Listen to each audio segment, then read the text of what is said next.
দিনটা ছিল Saturday 29 June, world cup final ম্যাচের দিন। ইতিমধ্যেই আর 5টা ক্রিকেট লাভার্সদের মতো সকাল সকাল উঠেই হাজব্যান্ডের টেনশন গেল বেড়ে।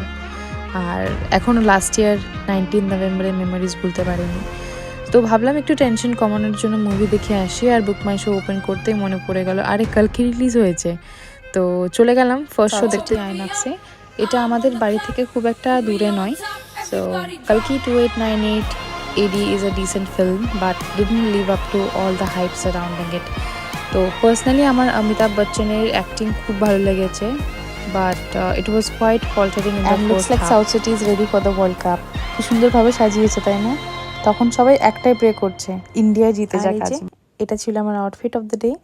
আমরা টুকটাক শপিং আর হালকা পেট পুজো করে বাড়ির দিকে রওনা দিলাম। সেই সকাল 9টায় বেরিয়েছি, আর বাড়ি পৌঁছতে প্রায় 3টে বেজে গেল। প্লিজ তোমরা চ্যানেলটা সাবস্ক্রাইব করে দিও। দেখা হচ্ছে নেক্সট ভিডিওতে। Till then tata bye bye. আবার যেন দেখা